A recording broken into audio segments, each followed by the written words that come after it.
Hey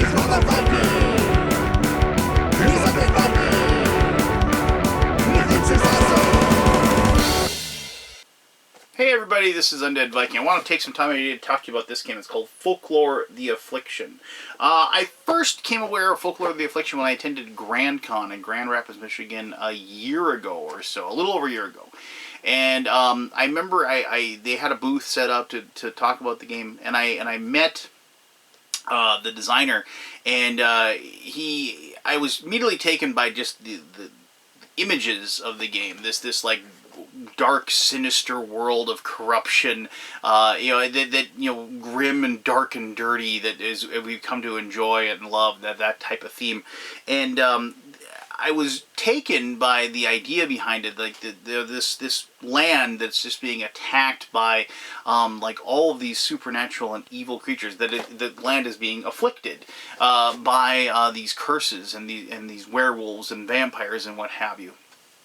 And not only that did I dig the theme, but I really liked the fact that the designer was really trying to make an RPG board game, something that like is kind of a weird grail that like we come close so many times with so many other games, but it's very hard to transfer that RPG experience over into the board game medium, if you will. So I talked for a while. We talked about the game, and and I played it. I tried it out. I really enjoyed it, and I've watched the game be developed and slowly change and alter and what have you. And now the designer in conjunction with Greenbrier Games, they are now going to have a Kickstarter for this, and they're going to publish it, and I'm really excited to see the direction they're going. Greenbrier Games is known very, very well for their amazing miniatures and amazing production value, and also making good, solid thematic games, something that I, of course, enjoy. And so I saw this combination is a wonderful meeting of the minds, and I'm super excited. I was super excited to get this, the most new prototype, if you will. And I've played it several times with my buddies, and we've had a lot of fun. Played it with my daughter as well. She really likes it. But then again, she loves Dungeons and Dragons, so I knew she was going to like this as well. But so enough about that. Let me show you how to play the game. I'm going to kind of go over a good overview of all the rules and how the game actually works, and then we'll come back here and I'll talk more about why I'll be backing Folklore, and I think you should too. Alright, cool. Alright, this is Folklore, the Affliction, and if you haven't played the game yet, like if you're not continuing on an adventure that you've already started, what you'll do, each player is going to pick a character, and there's several different characters. In this prototype that I got the Arcanist, the Avenging Madman, the Exorcist, and the Witch Hunter. And so when you decide who you're going to play, each person will, you'll decide like which character you're just going to take one, and then you're just going to obviously just go through. You see they have their starting vitality, their starting power points, their starting skills. Skills are pretty simple. Basically what's going to happen is like you might have a situation where it says roll faith 6. And so, like, you would have this character, Faith +1.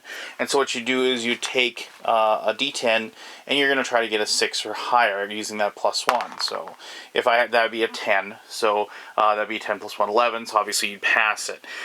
If you ever roll a 1 on the 10 side when you're doing a skill, it automatically fails, no matter how easy the task is and no matter how many skill points you have.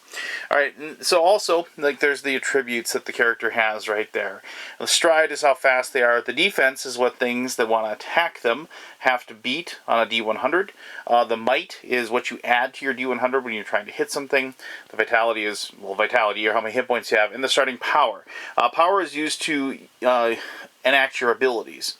And then so plus you have, like, there's some keywords, and those will come into play when you're playing the game. Then you have starting equipment of a crossbow and a bandage. And they also have fearless. You have encountered dangers that would make most mortals lose their sanity. You can never be spooked, and the spooked, as you can see there, is like a condition that you can get. You will also have like this cool little character sheet that you can use as well if you ever want to, like, just be able to track what's going on with your character. You can give your guy a name and do what you have, and so like you can just keep track of this, and like so because your characters are going to improve as you play the game. You're going to gain levels and what have you, and so that's a really good way to have that little sheet of paper. So also on the backs of these, you'll see there is a ghost. You're going to die. The game can be quite brutal and take you out. And so what happens when you die is that you become a ghost, and you can kind of go with the party and follow along. And if they can get to a physician, they'll be able to raise you from the dead. If you ever go into limbo, which is a really bad thing for a ghost, then you have to go to a gypsy camp, and they bring you back, and usually you come back with some sort of a lingering effect from being in limbo. But with ghost points and stuff, like you can't really. They have the ethereal status, so they can interact with other ethereal creatures. They can't really do much except for the fact that they have these special powers, so you can damage a corporal enemy for 2 vitality. You can take that back, cause a foe to reroll their attack dice, and these are your ghost points you use up to do this. And a spirit veil, make an ally non-targetable for a turn, so you can still help out, which is a really cool thing about this game. Is that like if luck turns against you and you become you die, you're not out. You're not like just sitting there waiting for somebody to resurrect you. You get to actually interact and fight things and be helpful. I should have mentioned also that. Like this little die there where you see the D4, that is, unless it gets changed, that's the damage you do. That can be altered with weapons and what have you. But like see, like the Avenging Madman has a D6, but the rest of the characters all have D4s. I should mention that you see the Arcanist. It says rituals. That is the type of spells they can cast. Rituals are dark spells, if you will. They're from like the Necronomicon, and as you can probably guess, like the Exorcist, he's a good guy, and so he has prayers, another type of good spell you can cast. But obviously different from those are from holy texts and what have you, not from the Necronomicon, if you will. But okay, so then as I mentioned, as I showed you, you're going to get this little character sheet, and then you're going to choose the character focus, and each one has these. It has one or 2 focuses. So like for the Arcanist, you have studied and learned the lore of numbers and their mystical meanings. Once per chapter, the numerologist can spend a PowerPoint to reroll any of their own die rolls, and that's a chapter during the story that you're doing. And then once per story, they can roll 2 dice instead of 1 for any roll they wish in the game, and take their choice of the higher or lower of the 2 values. So then, like of course, the Seeker has 2 auras, and they can use them as long as they have at least 1 PowerPoint unspent. These auras represent the double-sided token with light and dark. Once per combat, both encounters and skirmishes. I'll explain that a bit. The Seeker may activate one of their auras, which lasts for 4 turns. The light aura gives them absorption 1, takes less damage. And then the dark aura in a circle of repulsion, which gives all foes near them a -5 might. So on the inside, tells you what your starting equipment is, and what you start with. You start with a random ritual, you start with a bandage, that can help, heal you. And then, the really cool thing is that there's all these towns and, like, villages that you can visit, and they have some standard things you can do there, when you enter, like, going to, the physician, as I mentioned before, or even the gypsies, if they're in there. But also, if depending on what is in the city, each character has different things they can do. Like, the Arcanist can go to the Gypsy encampment, and if they have enough money, there's the money here, they can actually, like, purchase certain items that other people couldn't have. So, like, here's, like, the Gypsy encampment for the Arcanist. They can purchase a tarot card of your choice and remove it from the game, because tarot cards are what you use to bring back from limbo. And, those are, kind of bad, obviously. But, like, you notice, like, the Avenging Madman here, just love that name. But anyway, they don't have that, but they can go, like, say, the Tinker, and they can get Arm Guard Bracers, +3 defense, exhaust to reroll a missed attack, so... And that's kind of another really cool thing about the different characters, is that, like, each one has, like, that kind of signature thing. Also, on the back, each character has a skill tree. And your experience points basically are called lore in this game. And as you gain lore, you will climb up this ladder and you'll gain these extra abilities and powers and whatever. Each one of these is an ability point. Abilities, obviously, like that allows you to do more on different things. But also, like you see here, it's just like you can have like +1 nerve or absorption 1 against vampires, or all the way up to the very top, gain +10 might, +1 damage, and -10 defense for 1 combat per story. So, I mean, there's all kinds of cool things with as far as the skill trees go with each of the characters as well. Which really, as I mentioned, this is like an actual, like, RPG in a board game form. And it really conveys that feel to the game. So, anyway, so what's going to happen is that you're going to have a story. You're going to have an adventure, basically, that you're going to go on. And so you have this. You have the story journal. And depending on who the leader is, what they're going to do is they're going to open this up and they're going to just, say this is the story of everything changes. And they can read the introduction. I'm not going to go through this because I don't want to give anything away about the game. But it has all these different things like skill checks and encounters and things like that that you have to roll on in text. Like there's these story skill checks where it says, resist the urge to become sick. Basically in this story, I don't want to give too much away, but you go to this guy who says he needs help and he shows you this dead body that's been all ripped apart. And so then then you have to roll. And so you roll nerve, and it's a nerve 4. And you study if you make it, you study yourself against the revolting sight, you become centered and recover 1 vitality. Or if you fail, your stomach lurches at the sight and smell of the dead creature. You realize that this is not the corpse of some ordinary animal. Unable to contain yourself, you throw up what is left of your last meal and lose 2 vitality. And so there's kind of cool little things like that that happen. But what happens is, if you kind of like in a choose your own adventure kind of way, you'll have certain things that'll tell you different combats and different map setup, and I'll show you that in just a moment. But a lot of these things are choose your paths, and so here's one that says choose your path. Will you give the street urchin some spare change? And if you give him a coin, it says turn to the story moment 52. If you decide not to be uncharitable, go to story moment 14. And so then you go to the back, which has these story moments, and then you read those off. And so 52, if you thanks you for the kindness, he says that the wolves like to hide in tall grass, ambushing their prey, and so he kind of gives you a little hint. If you don't give him any money, you hesitate, but you decide it's a good idea to encourage such behavior, and you direct everybody towards the inn. If the leader has to pass an awareness 9 on this urchin picking your pocket, realizing he has been caught, if he dashes away in the night. If you fail, you lose 1d4 coins, and you don't even realize you've been robbed. So I mean, there's things like that that have outcomes and stuff, and so depending on the decision you make. So that's the cool thing about the story. Like I said, and one person just kind of takes over the role of telling the story of what happens, but they're not the dungeon master. They are, taking part in the game as well. So. All right, so what's the big thing? So basically, whoever moves, you're going to move on these road sections to wherever you have to be. So if you, in this storyline, you start off in Ostalink, this village, and you have to make it to Nurian's Hollow to investigate this disturbance. And so whenever you end up on a road space, you have to, after you move, you have to draw one of these road events. And the road events are just something that might happen, as far as it goes. So, you turn this, have a road event, you turn it over, you come across an abandoned cart, many bodies are piled upon it, causing a putrid stench. A few feet away are the dead bodies of those who are pulling it. All characters roll a d6. On a 6+, they must take an infection token. So, you got infected from the dead bodies or whatever. But it isn't always something bad. So, a group of elk are spotted close to the nearby woods. They have not yet noticed you. Each character may pass an ecology 5 to go on the hunt. Successful characters gain 1d4 temporary vitality by filling their bellies with a good meal. So, it's just, kind of neat little immersion story moments like that happen.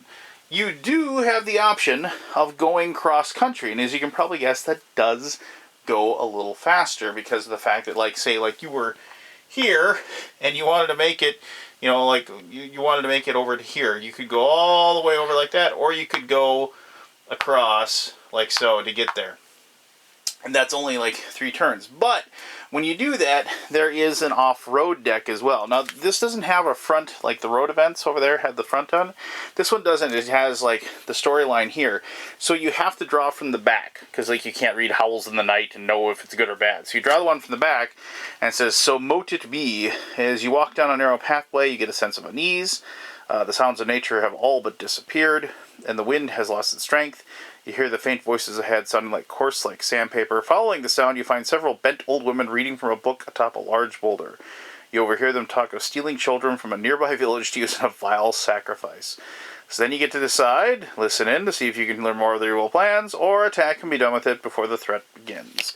So then you turn it over, and depending on what you did, you have a result. And then, so you have to go through a battle in that situation, or maybe not. I'm not going to tell you. I want you to find out for yourself. There is one other thing though, like on some of these, there will be that logo down there, and those logos basically tell you that depending on the type of terrain you're in, you'll get a bonus to skill checks or a negative to skill checks. So it's just something extra they have as far as the going cross-country method, if you will.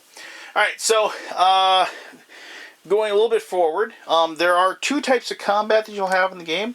So what will happen is that sometimes you will have to set out a map, and I'll do that in just a second. You'll have a combat. But sometimes you'll just be told you're having a skirmish, which is this right here. So you have a skirmish with highwaymen. And so, depending on the number of characters are playing, so let's say we're playing with 4 characters, it tells you to roll a d6. So you take a d6 and you roll it. And so, ooh, I got a 6. That's not good. So we're going to go ahead and you set a marker on the 6 here. I'm not going to, I'll just, if you had, I'm not going to put this down, but you'd set a marker on the 6. And then it tells you that right now, the highwaymen get a +5 might and a +5 defense. And so then their defense then is going to be 45. And so what they're going to do is they're just going to roll, when they fight, they're going to roll their D100. And the players are going to roll the D100. Now, so each player gets to decide if they're going to attack or defend. And instead of moving around on a board and doing things, each person decides. If you defend, the players get a +10 to the defense, but they can't make an attack. If they attack, obviously, they attack. So each person will roll the dice, and like 0-2, that's a failure. And I should mention, whenever you're fighting, if you roll a 0-1, that is a fault, basically, and that makes it so you miss your next turn of combat. If you ever roll over 100, like either roll 100 or like you have like +6 might, so you roll like a 97, you get another attack. So it's just kind of like a bonus there, like a critical hit. So each person would roll, and so 0-8, I'm rolling really good right now. 19 and 32. So we would have got no hits. Now, if you get hits on the skirmish, you move the little marker down, and once you get it off the board, then you defeated the skirmish. So then what happens is that they fight back, and you compare their roll to everybody's defense. And then if they hit, if they succeed in attacking, then you will do damage to each of the players that you succeed in attacking. I should mention that if you do get a bonus like over 100 or over, you don't roll twice for the attack here. You just do 2. You knock it down 2 instead of 1. But that's just a way that you can have a quick little battle without having to set up a map to do the fight. But in some cases, you will be told to set up a map. So, like here is and these are like two-sided. I don't know how they're going to be in the real game, but obviously, they have these things. So here's like this little tunnel that we're going through, and this is one of the encounters. I don't know. I forget exactly where these things are, but like these 2 creatures, these 2 basically zombie type, ghoul type undead show up. And then also on the board, there sometimes will be like places where they tell you to put these little magnifying glasses. And when you do that, it tells you basically these are little spots that your characters can go to, and they can inspect those spots, and then they can see what's there as far as treasure, or and sometimes it'll tell you to draw things from this item deck. Now, just quickly, I'm going to show you the item deck before I do the combat or whatever. So, like, if it tells you to draw, like, certain items for the combat items, you know, just draw this and, like, you know, the fungus. Born in the damp earth where the powerful magics were once cast, this fungus can restore power that has been lost. You use this to regain 2 power points. You use your power points to do your abilities and to enact those. So, and I apologize, I should have probably shown you those. Each character has starting abilities. You can tell by the little thing here. So, like, keep it coming. Ignore 1d4 damage from an attack, but it costs 1, you know. Or environmental slaughter. When adjacent non-ethereal foe dies, tear a limb from its body and slam it into an opponent up to 2 spaces away, dealing 1d6 damage. That's that savage madman guy again. So, but yeah, so there's like cool little abilities that you have, but those cost power points, as I said before, and each person has a certain number of power points right there. But, so, like, sometimes you'll gather up items like that, and, you know, in certain locations. And sometimes you find clues or to tell you a little bit more of the story and what have you. So, but anyway, so, like, the players are, you know, in the spots. And if you've played D&D and with grid combat, this shouldn't be too weird for you. It should be pretty straightforward. Now, the interesting thing about this combat is that it is actually done in darkness. That's like the little candle shows that it is in darkness. Normally, what happens is the players go first and they do their things and they attack and do their abilities and cast their spells, and then the monsters go. But in this situation, because of the fact that it's dark, the monsters would go first because, like, you know, you're fumbling around. Also, the players suffer minuses to their attacks and what have you if they're in the darkness. There's another cool little thing that they've added to the game to make it, you know, like immersive, if you will. But anyway, so like, but if you have torches, like you just have like a torch item, they can use that, and then they aren't affected by the darkness. But just for simplicity's sake, just going to show you how this works. Depending on the stride of the character, they just, you know, move like so. If they end up next to a creature, they will then, you know, they can make an attack, and then they'll look at their might, and they'll look at their, you know, the bonus to hit, and so they roll, and that'd be like a 58, and I know that hits those, and then you'd roll the damage of the attack, plus any bonuses that you might have, or you know, and then, let me just find, I remember these creatures' name here in just a second. There we go. The Decaying Dead. And so the Decaying Dead, here, that's the skirmish side, but here, I'll show you this. So it actually tells you for 2 or 3 players, this is what they are. For 4 or 5 players, this is what they are. So they have a +1, they have a defense of 42, and then they have a special ability. If 2 or more Decaying Dead are adjacent to a character, that character cannot move. All creatures and characters receive a -10 defense against spontaneous decomposition. And this is the really cool thing about the attacks that they have. So then also it shows, you know, like you get 1 lore for defeating it, you get 2 coins for defeating it, and this is their stride, their move is 3. So when they attack, so you know, so then you'd attack and you'd roll, you know, whatever damage you do. So in this case, and then you'd mark, you know, and then you mark that damage down on these, you know, to kind of show that you're doing the damage to them. I have a chart. I apologize that you can't see that, but it just like so you can show. And then when you knock them down to 0 health, they'll be dead. But when they attack, the cool thing is that you roll the dice, like you can probably guess, and if you, like, roll a hit, so let's say, like a 60 is a hit, you look at the tens digit, and this is this chart here tells you what attack they hit with. So Rip and Tear, the Decaying Dead rips at you, causing 1d4 + 1 damage. But if you manage to get the spontaneous decomposition, the Decaying Dead explodes in a shower of gore, causing all adjacent characters and creatures to lose 1d10 Vita. Remove the Decaying Dead from the map. And so that's, like, obviously you have to roll 0/0 pretty much. But I mean, it's just that's a really cool aspect of the game that I really like, you know. So here's the Highwayman. So, Intimidating Glare. You begin to panic as the Highwayman stares you down. You lose 1d4 Vita and become spooked 5. Spook 5 means basically you have to make a nerve check to, like, get over it and get over the 5. or Coordinated Strike, lose 1d4 Vita, and one of the random highwaymen on the map immediately gets a free attack if possible. And so, like, you know, all these monsters have that cool little extra ability. They're not just like, we run up and hit you for 3, you know, you run up and hit me for 2. It makes the combats, like have some flavor and have a lot of interesting things that go on. So, eventually, what happens is that you will get through the end of your story.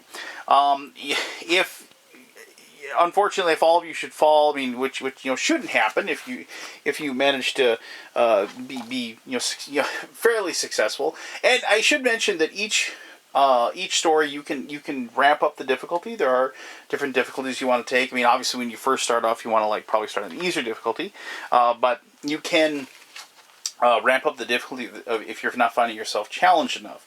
That is definitely an option. But ultimately what happens is that you'll reach the end of your story, you'll get a bonus, you'll get rewards, you'll update your characters with all the lore bonuses and everything they've gotten. And then the storyline usually tells you, go on to the next story, and then you can go on and do that one as well.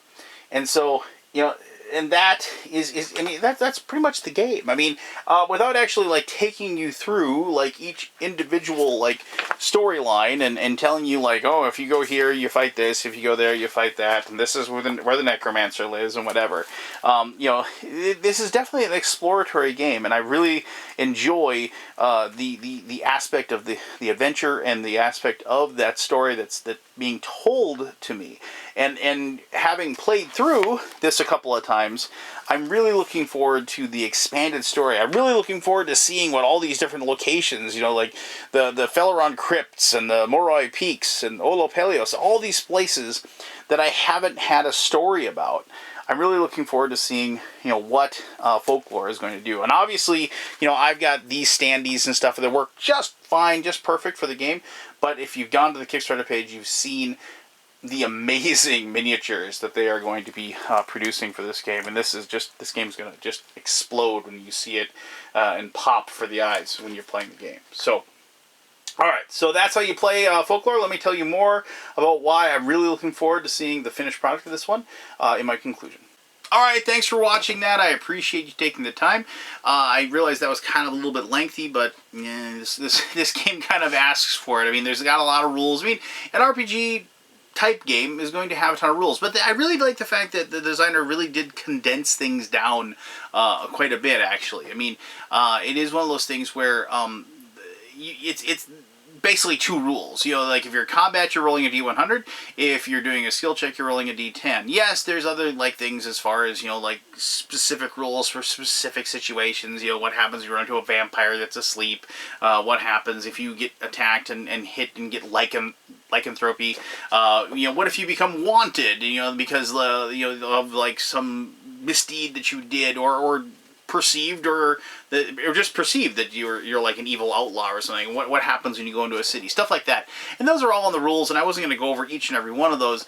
But I mean, all of those kind of like, if this, then that type of things is what makes the game work. I mean, it is one of those things where RPG elements, because of the fact you don't have a dungeon master, you don't have a person that can like sit there and subjectively say, okay, I could see how this would work. You know, yeah, I guess in this situation you're going to have to go ahead and pay off some guards so you can get rid of your wanted status or something. No, you have to have a set rule for that. You have to have a deterministic thing. And, you know, because of the fact that, once again, you don't have a dungeon master. You don't have somebody making that referee, that role. And so, but I mean, it's good that those things are in there, you know, because of the fact that you have, you know, those contingencies panned out and realized at that time.